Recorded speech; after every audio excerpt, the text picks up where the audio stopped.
रामचन्द्राय जनकराजजामनोहराय मामकाभीष्टदाय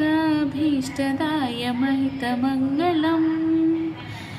कोसलेशाय मन्दहासदासपोषणाय वासवादिविनुतसत्वराय मङ्गलम्